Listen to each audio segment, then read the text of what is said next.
The Boston Celtics made a move that is shaking the organization from the inside. At first glance, it looks like a calculated deadline adjustment, but the deeper you look, the more uncomfortable the questions become. This is not about overreaction. This is about direction, priority, and whether Boston just committed its worst trade in years at the exact moment when the Eastern Conference was wide open. Before we go any further, pause for a second. If you want real Celtics coverage with context, urgency, and honest analysis, hit the like button, subscribe to the channel, and click the hype button right now. This story is bigger than one box score, and it is only getting started. The Celtics traded Anfernee Simons for Nikola Vucevic ahead of the deadline, and the motivation was clear: cost control, roster balance, avoiding the luxury tax. Brad Stevens has earned trust as one of the smartest executives in the league. But even the best decision-makers miss, and financial pressure starts driving basketball choices. Boston managed to duck the tax entirely,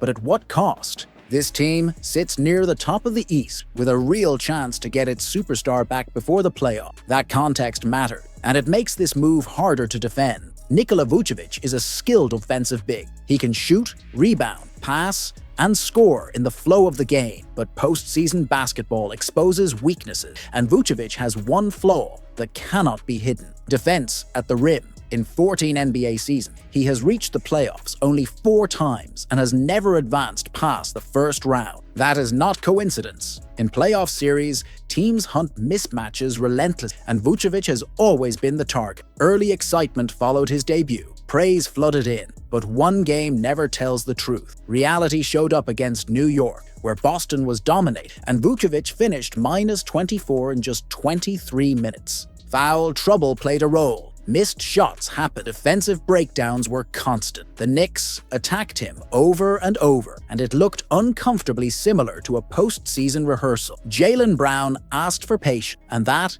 is fair. Patience does not change identity. At 35 years old, Vucevic is not becoming a defensive anchor. His teams consistently lose on the margins in the playoff, and Boston just sacrificed one of its most valuable margins. Anfernee Simons gave Boston shot creation, ball handling, and instant offense, the type of player who can swing momentum when everything tightens. Since the trade, the offense has dipped. Peyton Pritchard's role change has not solved it. Vucevic cannot create off the dribble, cannot bend defenses the same way, and cannot replace that pressure relief. Boston lost flexibility when it needed it most. Brad Stevens rebuilt this team brilliantly before. The Kristaps Porzingis and Drew Holiday moves were masterclass. This time, the grade tells the story. ESPN called it a C. That was generous. Boston gave up the better player, a stronger draft position, and its clearest path to offensive versatility, all to save money. And here is the uncomfortable truth that keeps growing louder.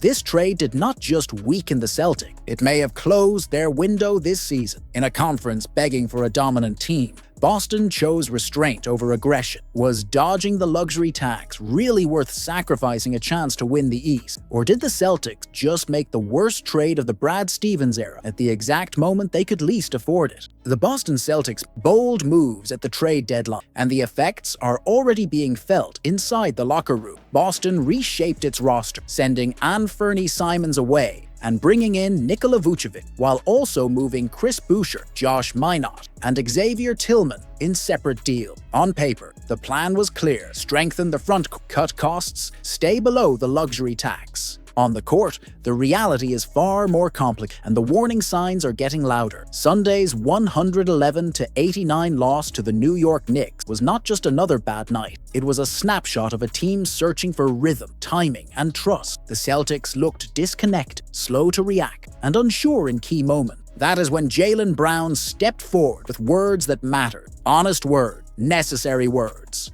Brown did not hide from the issue. He admitted the Celtics are still trying to figure out their chemistry with Vucevic. He talked about flow, about aggression, about confidence. He made it clear that Boston needs Vucevic to feel comfortable taking shots, finding his spots, and playing without hesitation. This was not a throwaway comment. This was a leader acknowledging a real problem in real time. Vucevic played 23 minutes against New York, scoring 11 points and grabbing 6 rebounds. He hit just 1 of 6 shots from three-point range. The numbers tell part of the story. The rest shows up in spacing, communication, and defensive reactions that were a step late. This is what happens when a new piece enters a system that was already functioning in a specific way. The ripple effects are everywhere. Peyton Pritchard moved back to the second unit again and finished -27. Joe Mazzulla continues to experiment, pointing out that Boston has used 15 and 17 different starting lineups this season. Derek White admitted the team is not as sharp as it was weeks ago. That matters more than fans want to admit. Boston sits at 34-19. Third in the Eastern Conference, an impressive achievement considering Jason Tatum's Achilles injury last postseason. But that context raises the stakes. This team is surviving, not cruising. The Vucevic trade was meant to stabilize the front court and help now. Instead, it has disrupted the balance that kept Boston afloat. Mazzulla has limited time to fix this. Chemistry does not wait for the playoff. Brown's comments were calm, but the message underneath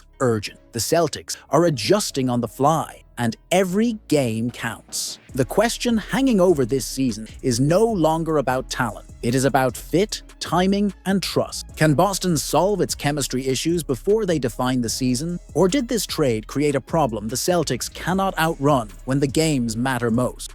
The Boston Celtics quietly sent a loud message after a frantic trade deadline, and it is a message that should not be ignored. Boston made multiple moves in a short window, clearing salary, reshaping the roster, and positioning itself just under the luxury tax line. On the surface, it looks like smart cap management. Underneath, it reveals exactly where the Celtics believe their next problem is coming from. By moving Anthony Simons for Nikola Vucevic, and then offloading Chris Boucher, Josh Minott, and Xavier Tillman Sr., the Celtics saved roughly $7 million and landed $842,292 below the tax. Mission accomplished financially, but those moves also stripped the roster down to just 12 full-time players, forcing Boston into action. League rules demand 14, and the clock is already ticking. When Brad Stevens spoke after the deadline, his words were careful but revealing. He made it clear the Celtics are not searching for a star, not even a regular rotation when fully healthy. What they want is someone who understands their role immediately and can help push the team forward without disrupting the structure. That narrows the field fast. Naturally, attention turns to the buyout market. Every year, veterans on rebuilding teams negotiate exits, looking for contender. It excites fans, sparks speculation, and creates urgency. But Stevens did not commit. He also pointed to internal options, two-way players who already understand Boston's system: Ron Harper Jr., Max Shulga,